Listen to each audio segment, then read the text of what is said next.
kulot oh. Yan. Ito nga pala kami. Nagkabit kami ng pintuan. Ayun. Tapos din, pero may isa pa. Nakakabit namin. Nga pala yung design niya. Yan lang. 3 liston lang nilagay ko. Anong oras na? Alas 10 na. Ito si Kulot ang kasama ko, si Makmak na doon sa kabila. Nagpipinis yung isang kama. Tapos ganito din yung design ng kwan. Ikagabit namin ngayon. Ito yung inuna namin. Tapos sa kabila naman yung isa. Diretso na namin. Ikagabit.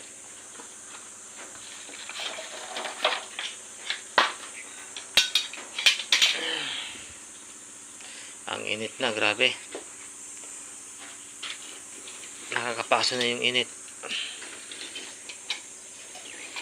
So, merenda muna kami saglit. Tapos, diretso na kami sa kabila. Si Makmak ko, nakaubad na. So, yung kama na pinipinis niya ngayon. Baka sakaling babarnis ko na ngayon mamaya tanghali. Tapos to yung kwan naman niya, headboard niya, at lalagyan ko pa pala to ng kwan dito sa taas niya ng 1x4 lagayan para sakaling kwan double purpose, pwede nilang lagayan ng cellphone kahit na ano sa may headboard na, para may patungan din sila. Ito nga din pa pala yung kwan, isa din na ilalagay namin ni Kulot. Ganun din yung design niya. Yan, 3 liston sa gilid. So yan, merinda muna kami bago kami alis na ikakabit to. Ayun, tatapos lang din ikabit tong isa. Tatapos din tong dalawang pintuan na naikabit. Kaya linis-linis na muna. Mga kalat.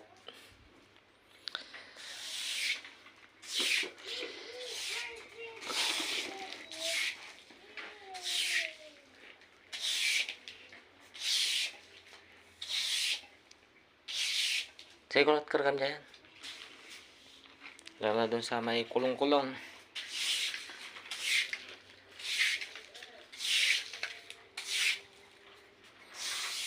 Ayan. Wala mo ng walisan.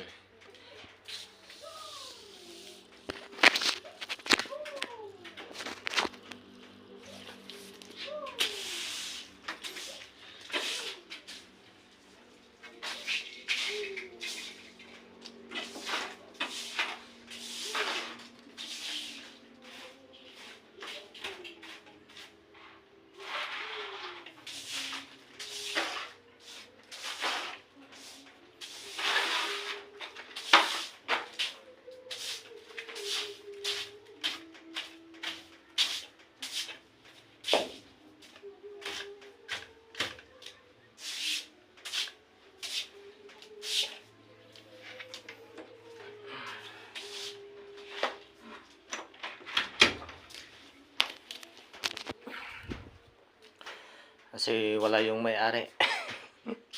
Yun na. Kami lang yung kwan, tao. Pero yun, nandun yung kwan, tate nila. Nagtrabaho yung kwan kasi nito, yung may-ari.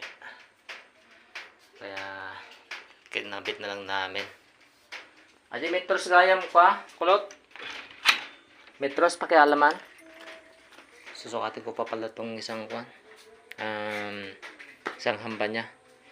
Kasi pinagawa lang niya to, sa kanya yung kahoy. Ito pa yung isa na may hamba na. Gagawin ko din siya ng kwan, yung plus door. plywood sa loob, tapos yero naman sa labas para hindi siya masisira. Pakikuha man, pakisukat mo naman. Ay, kumuha ka dyan. Tanay, say kom. Sige, tanong masruam. Ata, dulo-dulo. Ata. Sige.